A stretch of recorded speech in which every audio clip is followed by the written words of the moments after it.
Boleh nggak dinikahi mantu perempuan?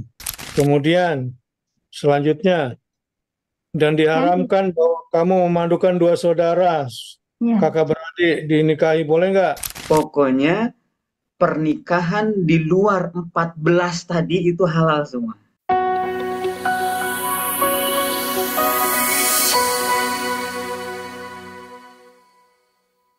Yang Oke. pertama, Mhm. diharamkan juga kamu menikahi perempuan yang bersuami, kecuali hamba sahaya perempuan tawanan perang yang kamu miliki, sebagai ketetapan Allah atas kamu. Yang kedua, dan dihalalkan bagimu selain perempuan-perempuan yang demikian itu, jika kamu berusaha dengan hartamu untuk menikahinya, bukan untuk berzina. Yang ketiga, maka karena kenikmatan yang telah kamu dapatkan dari mereka, berikanlah mas kawinnya kepada mereka sebagai suatu kewajiban. Iya. Yang keempat, tetapi tidak mengapa jika ternyata di antara kamu telah saling merelakannya setelah ditetapkan. Yang keenam, sungguh Allah Maha Mengetahui, Maha Bijaksana. Nah, menarik di sini kata mahar diganti dengan kata apa? Mbak Eva coba ulangi. Di ayat ini, Mas kawin. Mas kawin ya Ustaz. ya dalam bahasa Al-Quran di sini diganti pakai bahasa apa? Famastamta'tum bihi minhunna fa'atuhunna ujurahunna fariḍah. Ujurahunna. Ujurahunna. Ujur. Ya, ujur. Di sini kan maksudnya mahar, tapi digunakan kata upah di sini. Ujur. Ya, ini kenapa digunakan ini tentu bukan berarti untuk pergundikan. Walaupun hampir semirip maknanya, ujur di sini adalah imbalan untuk si perempuan yang digauli. Terus apa bedanya Ustaz dengan pelacur? Enggak. Makanya di sini bukan dalam hal perzinahan di sini, tapi untuk menjaga kesucian. Baca dulu Ustaz ya. Ya. Ya. Dan diharamkan juga kamu menikahi perempuan yang bersuami, kecuali hamba sahaya perempuan tawanan perang yang kamu miliki, sebagai ketetapan Allah atas kamu. Dan dihalalkan bagimu selain perempuan-perempuan yang demikian itu, jika kamu berusaha dengan hartamu untuk menikahinya, bukan untuk berzina. Maka karena kenikmatan yang telah kamu dapatkan dari mereka, berikanlah mas kawinnya kepada mereka sebagai suatu kewajiban.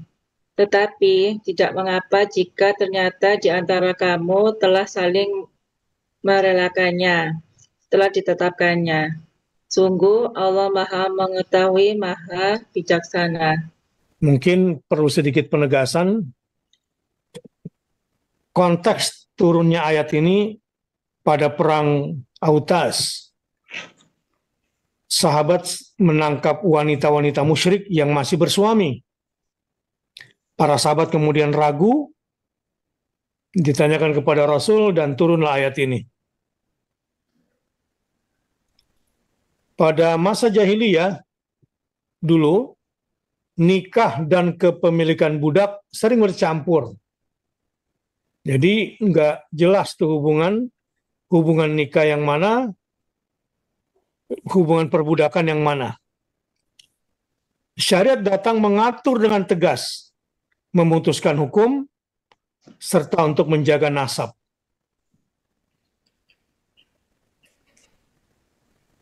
Nikah mut'ah di awal Islam dulu pernah diizinkan dalam kondisi darurat darurat misalnya dalam kondisi safar maupun jihad.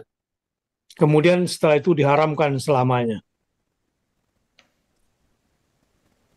Nah, ini makhraj sebetulnya ya. Jalan-jalan keluar yang dihalalkan oleh agama dalam kondisi-kondisi tertentu, cuma ini bukan didasari oleh hawa nafsu, tapi untuk iffah, kesucian diri.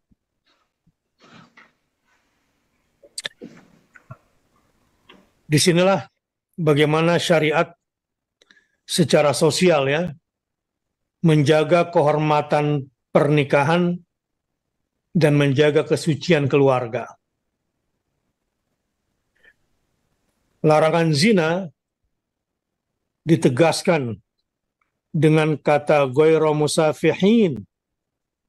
Ghairu musafihin ini artinya kan bukan semata-mata penyaluran syahwat. Ya.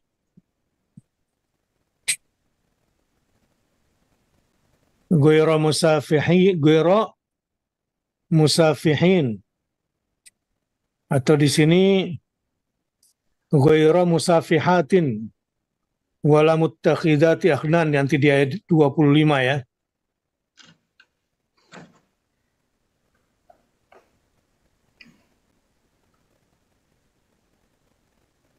Jadi ini hikmahnya secara atau tadabbur secara sosial ya, mengenai hak-hak perempuan dan kesucian keluarga melalui kehormatan pernikahan.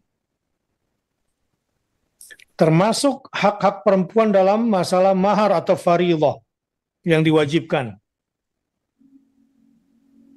Ayat ini sebetulnya menjadi penerang di masa jahiliyah dulu. Yang kedua tujuannya, apa tujuannya? Menjaga kesucian. Menjaga kesucian agar tidak jatuh kepada perbuatan zina. Tujuannya itu menjaga kesucian. Di sini juga terlihat bahwa betapa buruknya perbuatan zina itu.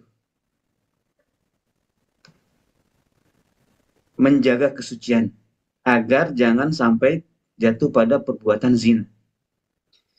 Sifah itu zina dengan bergonta-ganti pasangan, itu nama sifah, musafih.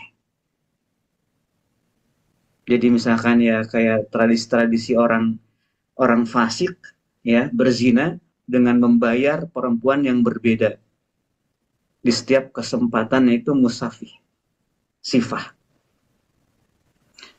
Soalnya ada nanti mutakhizati akhdan nanti itu. Kalau mutakhizati akhdan itu zina juga, tetapi setia dengan pasangan zinanya. Biasanya orang-orang pacaran setia zina dengan pacarnya. Jadi kalau sifah itu berzina dengan gonta-ganti pasangan, kalau mutakhizati akhdan berzina secara setia dengan pasangan zinanya. Nah, nikah itu punya modal, yaitu harta untuk mahar dan untuk nafkah, dan punya tujuan. Tujuannya di sini adalah menjaga kesucian agar jangan sampai jatuh kepada perbuatan zina, baik zina secara gonta-ganti pasangan maupun zina secara setia dengan pasangan zinanya. Itu tujuan paling basic dari pernikahan, paling basic, paling dasar. Dan ini sering dilupakan ini, kelihatannya sekarang ini, tujuan ini. Tujuan ini sering dilupakan, sehingga zina iya, nikahnya nanti belakangan. Padahal nikah biar tidak zina. Pernikahan itu harus ada modalnya dan ada tujuannya. Modalnya apa? Punya harta. Antabtahu bi amwalikum. Harta untuk apa? untuk mahar dan untuk nafkah. Kemudian aturan pernikahan di mana ada 14 jenis pernikahan yang diharamkan, itu merupakan ketetapan Allah. Jadi tidak bisa diganggu oleh siapapun tuh. Atas dasar apapun, udah kitaballahi alaikum. Baik, ayat ini setelah diberikan ilmu, bukan menjadi pembenaran terhadap hawa nafsu. Justru ayat ini adalah tekanan agar kita bisa bersabar dengan semua jalan keluar yang sudah disediakan.